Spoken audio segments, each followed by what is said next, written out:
In the 1990s, Beanie Babies weren't just toys, they were a cultural phenomenon. People camped outside stores, fought over these little plush animals, and spent thousands of dollars on what essentially was a $5 beanbag.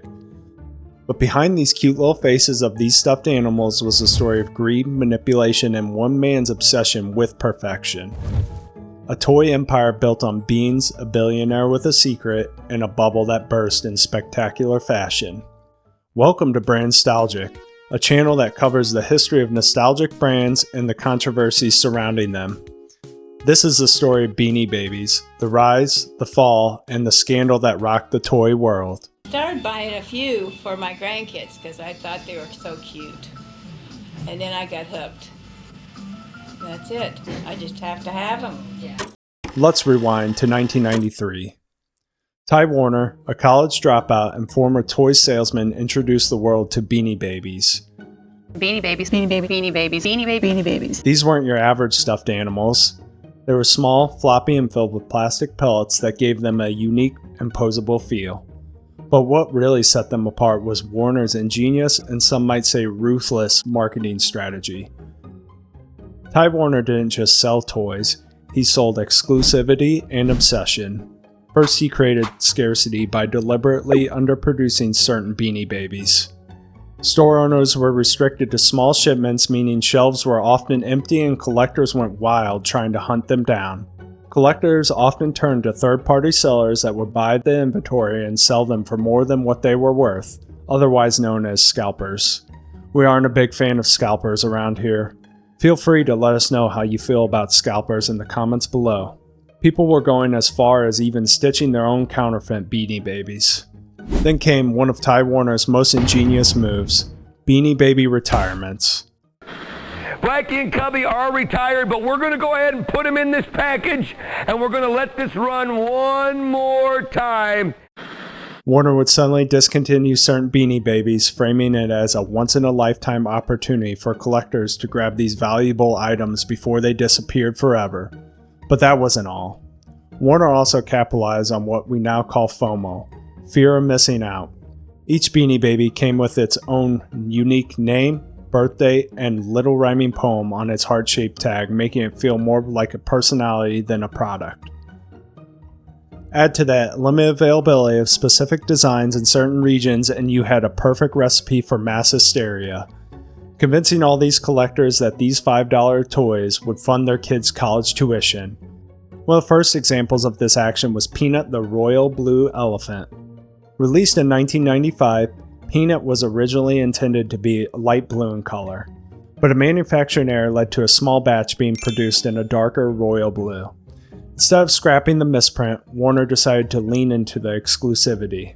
Once collectors got wind of the rare royal blue version, Peanut became one of the most sought-after Beanie Babies of all time.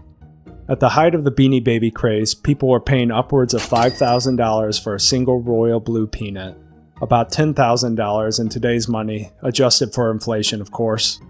This mistake turned into a marketing miracle and became a symbol of everything Ty Incorporated had perfected, creating frenzied demand by making customers believe that they were holding a golden ticket, or at least a golden stuffed animal. And then there was the Princess Diana bear. Released in December 1997, just months after Princess Diana's tragic death, this purple bear with a white rose emblem was marketed as a tribute to the late princess. Proceeds were intended to benefit Diana, Princess of Wales Memorial Fund. But Ty Warner, the marketing megamind, kept production numbers vague, fueling speculation about its rarity.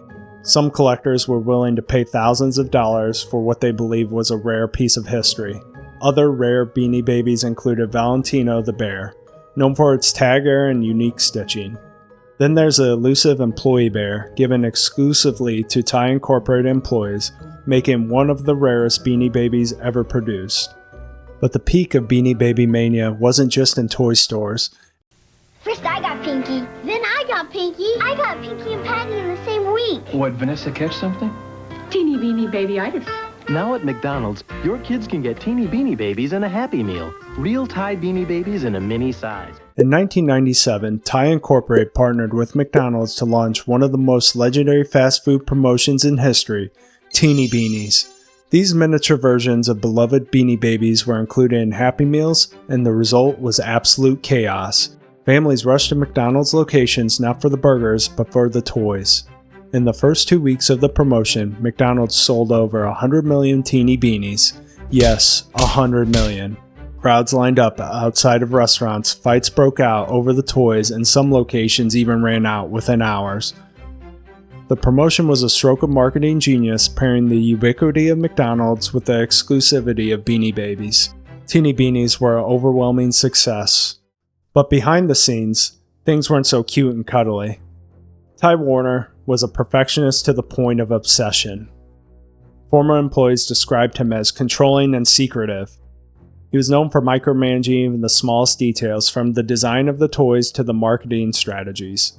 Employees reported that Warner maintained a tight grip on decision-making, rarely delegating authority and keeping many aspects of the business shrouded in secrecy. For example, Warner was notorious for not sharing production numbers or future plans with his team. This created an atmosphere of uncertainty and exclusivity. This secrecy extended to his personal life and finances as well. The man who created Beanie Babies escapes time in prison after pleading guilty to tax evasion. In 2013, Warner's carefully curated image came crashing down whenever he pleaded guilty to tax evasion. He had hidden over $100 million in a secret Swiss bank account for more than a decade, evading millions in taxes. The man who built an empire on $5 toys was fined $53 million and sentenced to 2 years of probation. It was a shocking revelation that tarnished the legacy of the Beanie Babies craze. So what actually went wrong? Why was the Beanie Baby craze dying? By the late 90s, oversaturation flooded the market and people realized their investments were worth merely pennies. Collectors who had spent thousands were left with piles of worthless plush animals.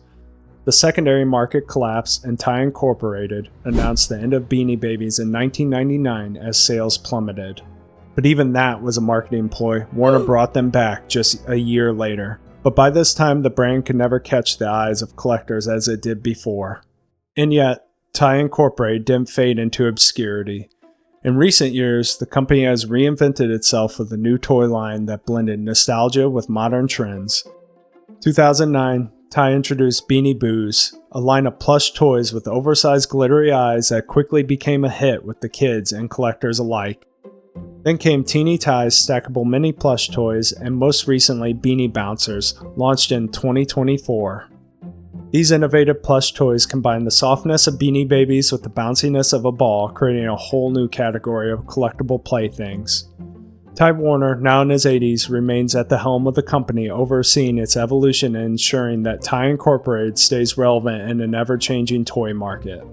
Despite the scandal and the Beanie Baby bubble burst. Oh man, say that 10 times fast. Ty Incorporated continue to thrive, proving that even in the toy world, reinvention is key. But what about today? Are Beanie Babies still worth anything? For most, the answer is no. The majority of Beanie Babies are worth little more than their original retail price, often selling for just a few dollars on resale platforms. However, there are exceptions. Pristine Princess Diana Bear has been known to sell for $500,000, but these high prices are exceptions, not the rule. Most Beanie Babies are now cherished more for their nostalgic value than their monetary worth. So what do you think? Were Beanie Babies a stroke of marketing genius or a masterclass in manipulation? Let us know in the comments below. Well, at least for me, I'll always remember my precious weenie.